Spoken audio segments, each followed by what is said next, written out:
Christian Soult, l'un des animateurs et fondateurs de la revue Fruits oubliés, qui existe maintenant depuis une quinzaine d'années.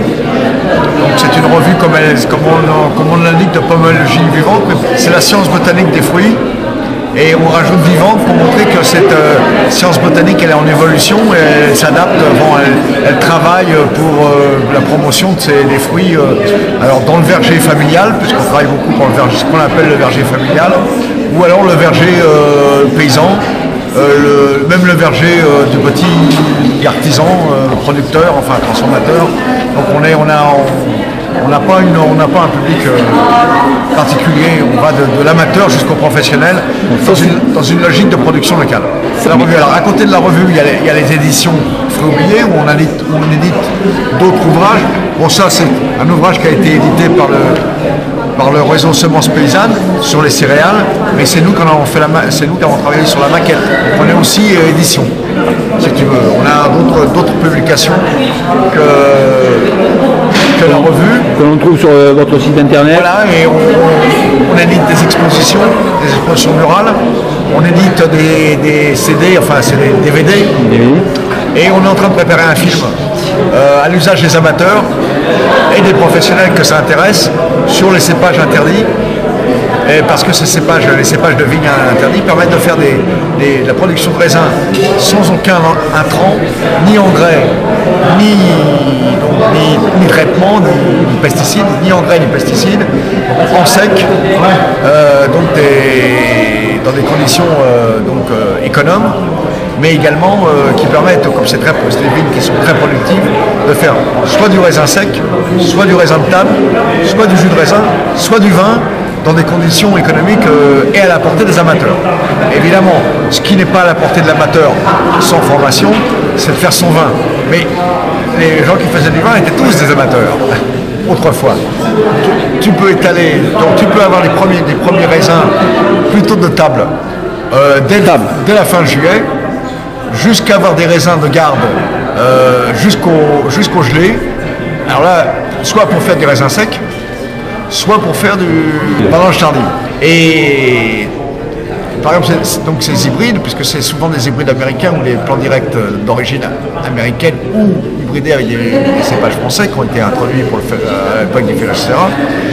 Le cépage Isabelle, avec un nom très français, qui a été très cultivé en France et aujourd'hui cultivé aux États-Unis, pour pratiquement la totalité du jus de raisin aux États-Unis est fait avec ce cépage. Le jus de raisin bio, puisque c'est un raisin sans. Dans les raisins, tu as l'usage raisin de table tout le temps en début de saison, tu as après les usages pour faire des jus, mi-saison, après tu as plutôt les cépages de vinification qui sont. Et puis après tu as les cépages tardifs qui sont pour faire du raisin sec.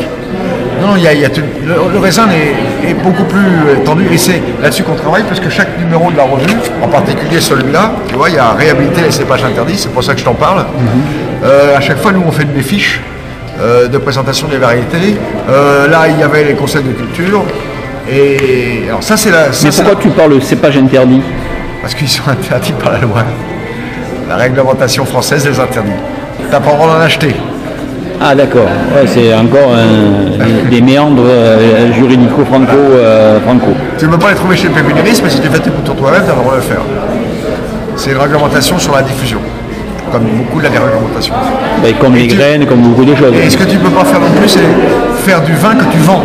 À partir de ces, tu peux faire ton propre vin, tu n'as pas le droit de le vendre. C'est l'acte commercial qui est interdit. Tout à l'heure, tu as proposé que nous fassions une visite sur le terrain. Je vous emmènerai dans un verger et on fera dans une vigne où on a aussi des oliviers et on fera tous ces commentaires, je te les ferai sur le terrain. Sur le terrain. Voilà, alors, par rapport à côté des éditions Fruits oubliés, on a aussi un réseau d'associations locales,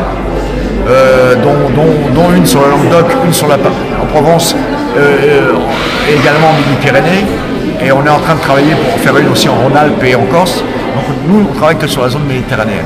Donc on a aussi, donc, à côté des éditions, on assure aussi la coordination d'un réseau d'associations de terrain qui, elles, font des stages, de la promotion, de la formation, des foires comme celle-là, peuvent intervenir dans les lieux de jardinier, enfin tout ce qui est le travail de terrain, la collection de variétés. Et par exemple, pour la région de Languedoc, a une importante collection de vignes de table. De vignes de table et à sécher. Président, c'est Colucci. Raphaël Colucci. D'accord. La réglementation sur les cépages de vin, de vigne, fait que chaque département a une liste de cépages obligatoire.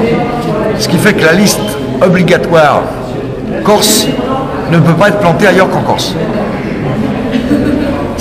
D'un côté, ça protège le caractère, particulier du terroir corse en ayant des variétés très bien adaptées qui sont bien connues par les Corses. Ça empêche que d'autres, dans d'autres conditions plus favorables, les plantes et fassent de mauvais vins corses. Mais d'un autre côté, ça limite leur diffusion là où elles sont autorisées. Ce qui explique pourquoi la Corse a ses propres... mais tu vois la même chose en Alsace. L'Alsace a ses propres cépages qui n'ont pas le droit de sortir, à part le pinot noir, qui reste, mais le Gewürz, tout ça. Mais qui rentre aussi. Le pinot noir, il est répandu dans plusieurs régions de France. Mais à part celui-là, tous les autres cépages alsaciens restent en Alsace et pas ailleurs. Les plants américains ont été rapidement substitués et on a regreffé les cépages locaux, les cépages avant le Sphyloxera, on les a regreffés sur les porte-greffes hybrides américains. Sauf dans certaines régions comme les Cévennes, les régions de montagne où les hybrides franc-pied étaient très bien adaptés, là, les gens les ont gardés parce que ça leur convenait tout à fait. Mais dans les autres régions, ils partent pratiquement partout. En Camargue, dans le Vin des Sables, il paraît qu'il y a des cépages qui n'ont pas été greffés. Alors qui n'ont pas été greffés parce que là il y a une condition particulière de terroir. Mais en général, dans toute la France, c'est regreffé sur les hybrides de cépages américains. Mais là, il ne sert que de porte-greffe. Il ne sert plus de plan direct. On appelle ça les plans directs. C'est-à-dire qu'ils donnaient directement les bouturons. Les plans directs servent maintenant de porte-greffe.